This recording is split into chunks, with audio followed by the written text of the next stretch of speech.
नमस्कार मंडळी, महाराष्ट्राच्या खाद्ययात्रेत तुम्हा सर्वांचं मनापासून स्वागत आहे. खाद्ययात्रेचा 9वा भाग घेऊन आपण पोहोचलो आहोत खानदेशातील जळगावमध्ये. जळगाव जिल्ह्यातील स्पेशल अशी मासवडी आज आपण बनवणार आहोत. खानदेशची खाद्य संस्कृती तिच्या झणझणीत मसाल्यांसाठी, रांगड्या चवीसाठी आणि पारंपरिक पाककृतींसाठी संपूर्ण महाराष्ट्रात ओळखली जाते. त्यातलीच ही स्पेशल रेसिपी म्हणजे आपली ही मासवडी. चला यासाठी लागणारं साहित्य व कृती बघूयात. सगळ्यात आधी आलं, लसूण, कोथिंबीर, काही खडे मसाले, त्याचबरोबर कांदा, शेंगदाणे, लसूण, तीळ, खोबरं आणि खसखस हे सगळं साहित्य आपण मासवडीसाठी घेतलं आहे. ही अवघड वाटणारी मासवडी आज मी तुम्हाला अगदी सोपी करून सांगणार आहे. जरी तुम्हाला वाटत असेल की मासवडी आपण कधीच बनवली नाही, आपल्याला बनवताच येणार नाही, तरी या रेसिपी नंतर तुम्ही अगदी परफेक्ट अशी मासवडी बनवायला शिकणार आहात. यासाठी सगळ्यात आधी खडे मसाले भाजायला घेतलेत. आता मासवडी आपण 2 टप्प्यांमध्ये करणार आहोत. पहिल्यांदा करणार आहोत ती मासवडी आणि दुसऱ्यांदा त्याचा रस्सा.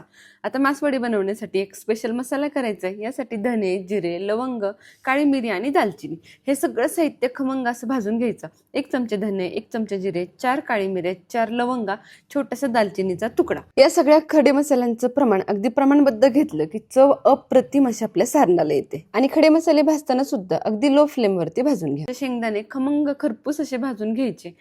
त्यानंतर घ्यायचे ते तीळ, खसखस आणि खोबरं भाजायला. सुरुवातीला एक 5 ते 6 चमचे तीळ आणि 1 चमचा खसखस घेतलीये. खसखस नाही घातली तरीही चालेल, परंतु खसखस घातल्याने चव अजून छान वाढते, त्यामुळे 1 चमचा आवर्जून घाला. आता तीळ आणि खसखस सुद्धा खमंग असे भाजून घ्यायच्या. अगदी हलक्या रंगावर भाजायचे, खूप जास्त डार्क करायची गरज नाही. मासवडीचा आत्मा हे त्याचं सारण असतं, त्यामुळे हे सारण जेवढं तुमचं फ्लेवरफुल होईल ना, तेवढी तुमची मासवडी फ्लेवरफुल होणार आहे. त्यामुळे आवर्जून ह्या सगळ्या गोष्टी प्रमाणबद्ध घाला आणि भाजताना सुद्धा अगदी लो फ्लेमवरती, मीडियम फ्लेमवरती खमंग अशा भाजा. जेवढे तुम्ही हे सगळं साहित्य मीडियम फ्लेमवर भाजाल, म्हणजेच गरम मसाले, शेंगदाणे, खोबरं, तीळ, खसखस, तेवढे मासवडीचा फ्लेवर छान येणार आहे. चला आता तीळ भाजले गेलेत, खसखस भाजली गेली, त्यानंतर खोबरं सुद्धा सुंदर असं गोल्डन ब्राऊन कलरवर भाजून घेतलंय. आता या सगळ्या गोष्टी घातल्यात, तेल अजिबात घालायचं नाही. आता तेल घालायचं आहे ते कांदा भाजण्यासाठी. 2 चमचे तेलावरती कांदा खमंग असा भाजून घ्यायचा. आता इथे ह्या सगळ्या साहित्यांमध्ये किमान 4 लोकांसाठी मासवडी तयार होते, त्यानुसार हे सगळं साहित्य घेतलंय. आता कांदा सुद्धा एक मीडियम आकाराचा घेऊन पातळ चिरून घ्यायचा. तो सुद्धा छान गोल्डन ब्राऊन कलरवर भाजून घ्यायचा. यामध्ये 1 कुडी लसूणची सोलून घालायची. लसूण सुद्धा कांद्याबरोबर भाजून घेतलंय. चला आता हे सगळं साहित्य छान असं भाजलं गेले. आता घेऊयात हे सगळं वाटायला. आता मासवडीचं वाटण करत असताना सगळ्यात आधी हे सगळे खडे मसाले आपण वाटून घेणार आहोत. कारण सगळ्यात आधी ड्राय साहित्य वाटून घेतलं की ते व्यवस्थित असं बारीक होतं. खडे मसाले व्यवस्थित लो फ्लेमवर भाजले गेले ना की ते दळताना सुद्धा अगदी सहजपणे दळले जातात आणि तेवढेच ते फ्लेवरफुल लागतात. त्यामुळे भाजताना आवर्जून लो फ्लेमवरती भाजा. खडे मसाले छान भाजले गेले की यामध्ये तीळ, खसखस आणि सुकं खोबरं घालून घ्यायचं. आता हे सुद्धा आपण एकदा ओबडधोबड असं वाटून घेणार आहोत. त्याचबरोबर यामध्ये हे भाजलेले शेंगदाणे सुद्धा घातले. भाजलेले शेंगदाणे खूप जास्त घालायची गरज नाही, फक्त 2 चमचे घाला. यामुळे खमंगपणाही छान येतं आणि कन्सिस्टन्सी सुद्धा परफेक्ट अशी आपल्या सारणाला येते. त्यानंतर घालायचा आहे हा भाजलेला कांदा, लसूण आणि भरपूर अशी कोथिंबीर. आता या मासवडीच्या सारणामध्ये पाण्याचा अंश अजिबातही घालायचा नाही. जो काही मासवडीला ओलसरपणा येणार आहे तो कांदा आणि कोथिंबीरमुळेच. कांदा आणि कोथिंबीर मिक्सरच्या भांड्यामध्ये घातल्यानंतर एकदा मिक्स करून घेतले. त्यानंतर यामध्ये पाव चमचा हळद, 1 चमचा लाल तिखट आणि त्याचबरोबर अर्धा ते पाऊण चमचा घरगुती काळं तिखट घालते. चवीप्रमाणे मीठही या स्टेजला घालून घ्यायचं, म्हणजे सगळ्या गोष्टी एकत्र होतात आणि चव भन्नाट अशी येते. सगळे मसाले तुम्ही तुमच्या आवडीप्रमाणे कमी जास्तही करू शकता, परंतु मासवडीचं सारण थोडंसं झणझणीत असतं म्हणून मी काळं तिखट पाऊण चमचा घातले. तुम्हाला जर कमी तिखट हवे असेल तर अर्धा चमचा घातलं तरीही चालेल. सगळ्या गोष्टी छानपैकी वाटून घेतल्यात. तुम्ही बघू शकता किती सुंदर असं सारण झाले. सारण हे हलकंसं ओलसर दिसते कारण यामध्ये आपण कांदा आणि कोथिंबीर घातले. पाणी अजिबातही घालायचं नाही अगोदर सांगितल्याप्रमाणे. चला आता सुंदर असं सारण तयार झाले. आता घेऊयात यासाठी लागणारं पिठलं तयार करायला, म्हणजे वडीचा बेस तयार करायला. यासाठी हिरवी मिरची आणि लसूण छानपैकी बारीक असं वाटून घेतलंय. आता घेऊयात भाजणीची तयारी करायला. कारण वडीचं सगळं साहित्य तयार झाल्यानंतर आपण ही सगळी भाजणी तयार करून घेणार आहोत, जी की आपल्याला मासवडीच्या रश्श्यासाठी लागणार आहे. त्यासाठी तीळ, हरभरा डाळ, कांदा, टोमॅटो, सुकं खोबरं, काही खडे मसाले आणि आलं लसूण घेतले. आता सगळ्यात आधी तीळ आणि भाजकी डाळ या 2 गोष्टी छान खमंग अशा भाजून घ्यायच्या. सुरुवातीला तेल न घालता भाजायच्या आणि त्यानंतर 2 चमचे तेल घालायचं. भाजकी डाळ आवर्जून घाला, यामुळे ना आपली भाजी दाटसर व्हायला सुद्धा मदत होते आणि चवही छान येते. चला तीळ आणि हरभरा डाळ छानपैकी भाजले गेले. आता लवंग, काळी मिरी, दालचिनी आणि जिरे त्याचबरोबर यामध्ये घालणार आहे मी किसलेलं सुकं खोबरं. या खडे मसाल्यांबरोबर सुकं खोबरं भाजून घेतल्यामुळे खडे मसाल्यांचा छान असा फ्लेवर आपल्या सुक्या खोबऱ्याला येतो आणि सगळ्या गोष्टी व्यवस्थित अशा भाजल्याही जातात. चला, खोबरं भाजून झाले. पॅन थोडंसं स्वच्छ करून घ्यायचा आणि यामध्ये कांदा आणि टोमॅटो भाजून घ्यायचा आहे. कांदा छानपैकी मऊसूद होऊ द्यायचा आणि त्यानंतर यामध्ये टोमॅटो घालायचा. कांद्यामध्ये चिमूटभर मीठ घातले जेणेकरून कांदा लवकर मऊसूद होईल आणि लवकर गुलाबी रंगावर परतला जाईल. चला, आता यामध्ये टोमॅटोही घालून घेऊयात आणि कांदा आणि टोमॅटो सुंदर असे परतवून घेऊयात. टोमॅटो इथे ऑप्शनल आहे, तुम्हाला घालायचं नसेल तर नाही घातला तरीही चालेल, परंतु टोमॅटो घातल्यामुळे रश्श्याला चव छान येते आणि रंगही छान येतो. त्याचबरोबर कोथिंबिरीचा देठाकडचा भाग यामध्ये घालून घेतलाय. आता हे सगळं साहित्य पाणी घालून छान असं स्मूथ वाटून घ्यायचं.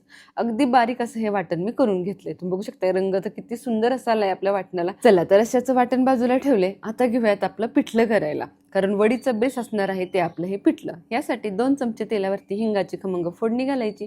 त्यावरती हे लसूण आणि हिरवी मिरची जे वाटून घेतलं होतं ते घालायचं. पाव चमचा हळद घालायची. सगळी फोडणी खमंग अशी तयार झाली. आता यामध्ये पाणी घालूयात. 1 वाटी बेसन पिठासाठी 1.5 वाटी पाणी घालायचं. हे प्रमाण अगदी लक्षात ठेवून अचूक प्रमाणे घाला. 1 वाटी बेसन पिठासाठी 1.5 वाटी पाणी अगदी परफेक्ट असे. चवीप्रमाणे मीठ आणि कोथिंबीर घालायची. सगळ्या गोष्टी व्यवस्थित मिक्स करून घ्यायच्या. आता या मिश्रणाला फोडणीला छान अशी उकळी आली की यामध्ये हे 1 वाटी बेसन पीठ व्यवस्थित असं चाळून घालायचं. बेसन पीठ व्यवस्थित चाळून घातल्यामुळे यामध्ये गाठी गुठळ्या होत नाहीत. तुम्हाला हवं असेल तर तुम्ही अगोदरही चाळून घेऊ शकता किंवा अशा पद्धतीने पाण्यावर लगेच चाळून घ्या. फक्त चाळताना फास्ट चाळा, पटकन चाळा आणि लगेच मिक्स करायला घ्या, जेणेकरून गुठळ्या अजिबातही होणार नाहीत. आणि त्यानंतर मात्र चमच्याच्या सहाय्याने अशा पद्धतीने व्यवस्थित पिठलं हाटून घ्यायचं. एकही गाठी गुठळी यामध्ये राहता कामा नये, कारण जो काही आपण वडीचा बेस करणार आहोत तो अगदी छान स्मूथ असा झाला पाहिजे. यामुळे पिठलं आपलं व्यवस्थित आपल्याला पोळपाटावरती कापडावरती थापता येतं, अजिबातही त्रास होत नाही. चला, सगळ्या गाठी गुठळ्या मोडून झाल्यात. पिठलं व्यवस्थित असं हाटलं गेलंय. आता यावरती झाकण ठेवायचं आणि 1-2 मिनिटाची वाफ काढायची. यामुळे बेसन व्यवस्थित असं शिजतं आणि आपला बेस अगदी परफेक्ट असा तयार होतो. फक्त 2 ते 3 मिनिटाची मी वाफ काढणार आहे, फक्त बेसन आपलं शिजेपर्यंत. बेसन व्यवस्थित असं शिजलं गेलंय. तुम्ही बघू शकता अशा पद्धतीची कन्सिस्टन्सी व्हायला हवी. त्यासाठी पाणी आणि बेसन पीठ याचं मेजरमेंट खूप महत्त्वाचं आहे. म्हणूनच अगोदर सांगितल्याप्रमाणे 1 वाटी बेसन पिठासाठी 1.5 वाटी पाणी अगदी परफेक्ट असं प्रमाण आहे. चला, आपलं बेसन व्यवस्थित हाटलं गेले. आता घेऊयात वडी थापायला. एखादं सुती कापड ओलं करून घ्यायचं, ते पोळपाटावरती अंथरून घ्यायचं आणि वरून हलकासा पाण्याचा हात लावायचा. यामुळे वडी आपली व्यवस्थित अशी कापडापासून सुटायला मदत होते. यावरती सुके खोबऱ्याचा जो काही किस आपण खिसून घेतला होता त्यातलाच थोडासा किस मी बाजूला ठेवलेला, तो आणि कोथिंबीर खाली टाकायचा. म्हणजे आपल्या वरच्या बाजूने वडीच्या खोबरं आणि कोथिंबीरीचं छान असं कवरिंग येतं. त्यावरती हे बेसन पीठ घालून घ्यायचं आणि पाण्याच्या हाताने व्यवस्थित असं पीठ थापून घ्यायचं. पीठ गरम असतानाच व्यवस्थित असं थापून घ्या. हाताला हलकं गार पाण्याचा हात घ्या, म्हणजे हाताला बेसन पीठ भाजणारही नाही आणि व्यवस्थित तुम्हाला हे पीठ थापताही येईल. एकसारखं असं थापायचं. थापताना हा लेअर खूप जास्त जाड किंवा खूप जास्त पातळ करायचं नाही. खूप जास्त जाड केला ना तर खाताना सारण लागण्याऐवजी बेसन पीठच तोंडामध्ये येईल आणि खूप जास्त पातळ केला तर वडीवरून फाटेल किंवा चिरा जातील. मीडियम अशा जाडीचं पीठ थापून घ्यायचं आणि त्यावरती मध्ये अशा पद्धतीने सारण ठेवून घ्यायचं. पूर्वीपासून असं म्हणलं जातं की मासवडीच्या नावामागे एक रंजक अशी कथा आहे. पूर्वी या वडीला माशासारखा आकार दिला जात असल्याने तिला मासवडी असं नाव पडलं. आता हा माशासारखा आकार देण्यासाठी सारणावरती एका बाजूने पीठ अशा पद्धतीने वरती घ्यायचं, रुमाल हलक्या हाताने उचलून आणि रुमाल सोडवत सोडवत छान असा ह्याचा रोल करायचा. सुरुवातीला हलकासा रोल तयार करून घ्यायचा आणि त्यानंतर याला त्रिकोणी आकार द्यायचा. सुरुवातीलाच त्रिकोणी आकार द्यायला जायचं नाही, फक्त ह्याचा रोल व्यवस्थित असा करून घ्यायचा. रुमाल व्यवस्थित असा ह्या पिठातनं हलक्या हाताने सोडवत राहायचा आणि त्यानंतर वरच्या बाजूने असा त्रिकोणी आकार हलका हलका देऊन घ्यायचा. म्हणजे सुंदर असा या मासवडीला त्रिकोणी आकार येतो. आणि या सगळ्या छोट्या छोट्या टिप्स वापरल्यामुळे सारण व्यवस्थित असं आतमध्ये राहतं, घट्ट असा वरचा रोल राहतो, सारण अजिबातही बाहेर येत नाही आणि रोल अजिबातही फाटत नाही. तुम्ही बघू शकता किती सुंदर असं याला शेप आलाय. आता छान असे ह्याच्या वड्या कट करून घेऊयात. 1/2 इंच रुंदीच्या वड्या मी इथे कट करून घेते. तुम्ही वड्या तुम्हाला हव्या तशा पातळ किंवा जाड कट करू शकता, परंतु सर्विंगसाठी सोपं जातं म्हणून मी 1/2 इंचच्या करून घेते. तुम्ही बघू शकता सारण अगदी परफेक्ट असं आतमध्ये राहिले. आणि सारण घालताना सुद्धा भरपूर असं घाला, म्हणजे प्रत्येक घास खाताना तो सारणाचा अप्रतिम असा फ्लेवर आपल्या तोंडामध्ये येतो. फक्त सारण घालताना उभ्या आकारामध्ये घालायचं, म्हणजे हलकीशी त्याची टेकडी बनवायची आणि त्यानंतर रोल तयार करायचा. अशा पद्धतीने तुम्ही परफेक्ट अशी मासवडी पहिल्याच प्रयत्नात बनवू शकणार आहात. फक्त व्हिडिओमध्ये सांगितलेल्या सगळ्या टिप्स फॉलो करा, तुमची सुद्धा मासवडी एवढीच परफेक्ट होणार आहे. चला, तर वडी तयार आहे. वडी त्याचा रस्सा तयार करण्यासाठी जाते. जेवढी वडी फ्लेवरफुल असणार आहे तेवढाच आपला रस्सा सुद्धा फ्लेवरफुल असणार आहे. मसाला तर आपण छान असा अगोदरच तयार केलाय. आता यासाठी 4 ते 5 चमचे तेल गरम करायचं, जिरे आणि मोहरीची खमंग फोडणी घालायची, यामध्ये हे केलेलं वाटण घालायचं, त्याचबरोबर कढीपत्ताही घालायचा. आता वाटण छानपैकी तेल सुटेपर्यंत परतवून घ्यायचं. खानदेशामध्ये आवर्जून पाहुणचारासाठी ही मासवडी बनवली जाते. म्हणजे एखाद्या नॉनव्हेजच्या भाजीला सुद्धा मागे सारेल एवढी फ्लेवरफुल होते. आणि बरेच वेळेला असं होतं ना मासवडी बघून की बाबा ही मासवडी इतकी अवघड आहे, बघायलाच इतकं दिसताना तामझाम दिसतो की बनवायलाच नको. परंतु या पद्धतीने जर तुम्ही ही रेसिपी फॉलो केली ना तर परफेक्ट अशी मासवडी तुम्ही बनवू शकता. चला, मसाला छानपैकी तेल सुटेपर्यंत परतलं गेलाय. आता यामध्ये पाव चमचा हळद, 1 चमचा लाल तिखट, 1 चमचा काळं तिखट आणि 1 चमचा धनापूड घालून घेतली. आता हे ड्राय मसाले सुद्धा वाटणामध्ये छान मिक्स करून घ्यायचे. आता परत एकदा हे वाटण तेल सुटेपर्यंत परतवून घ्यायचं. तुम्ही बघू शकता वाटण किती छान परतलं गेले. जेवढं तुम्ही हे वाटण छान परतवून घ्याल ना तेवढे मसाल्यांची चव अजून जास्त खमंग येणार आहे. आता यामध्ये आवर्जून गरम पाणी घालायचं. थंड पाणी घालू नका, नाहीतर रस्स्याची पूर्ण चव निघून जाईल. गरम पाणी घालायचं, चवीप्रमाणे मीठ घालायचं, भरपूर अशी कोथिंबीर घालायची. आता वडी कट करताना पुढचा आणि पाठीमागचा भाग जो कट करून घेतला होता तो अशा पद्धतीने छोटे छोटे तुकडे करून या रश्श्यामध्ये घालून घ्यायचं. यामुळे काय होतं, जे काही आपण पिठलं केलं होतं त्याचा पूर्ण फ्लेवर यामध्ये जातो आणि त्याचबरोबर जे काही आपण मासवडीचं सुंदर असं सारण बनवलं होतं ते सुद्धा 1-2 चमचे यामध्ये घालून घ्यायचं. यामुळे या रश्श्याला अप्रतिम अशी टेस्ट येते. त्यामुळे ही टिप आवर्जून फॉलो करा. आता एक 4 ते 5 मिनिटं रस्सा अर्धवट झाकण ठेवून छानपैकी उकळवून घ्यायचा आणि सुंदर असा दाटसर असा हा मासवडीचा रस्सा तयार होतो. बघा तरी किती अफलातून अशी आली आहे आणि रस्सा सुद्धा अप्रतिम असा झालाय. अगदी एका घासातच मन तृप्त होईल असा हा रस्सा आपला तयार होतो.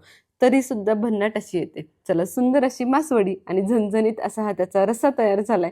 आता घेऊयात सर्विंग करून. ही मासवडी तुम्ही ज्वारीची भाकरी, बाजरीची भाकरी, चपाती, भात कशाही सोबत खाऊ शकता. ही मासवडी आणि रस्सा ज्वारीच्या भाकरी बरोबर सर्व करून घेते, कारण जळगावमध्ये आवर्जून ही मासवडी आणि रस्सा ज्वारीच्या भाकरी बरोबर खाल्ला जातो. चला, अप्रतिम अशी ही डिश आपली तयार झाली. तुम्ही सुद्धा व्हिडिओमध्ये सांगितलेल्या छोट्या छोट्या टिप्स फॉलो करून हा रस्सा आणि ही मासवडी नक्की ट्राय करून बघा. तुम्हाला सुद्धा खूप जास्त आवडणार आहे. महाराष्ट्राच्या खाद्ययात्रेत असेच नवनवीन पदार्थ आपण बघत आहोत. आज जळगाव जिल्ह्यातील पहिली रेसिपी बघितली आहे. उद्या असणार आहे जळगाव जिल्ह्यातील दुसरी रेसिपी.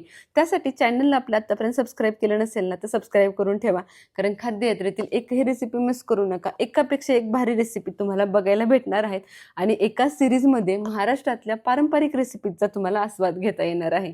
चला, चॅनलला सबस्क्राईब केलं नसेल तर सबस्क्राईब करा. रेसिपी आवडली असेल तर लाईक करा, बनवायचं असेल तर सेव्ह करा, कोणाकडून बनवून घ्यायची असेल तर शेअर करा आणि तसेच फेसबुक आणि इंस्टाग्रामवरही आपल्या चॅनलला तुम्ही फॉलो करू शकता, कारण तिथेही अशाच नवनवीन रेसिपी दररोज येत असतात.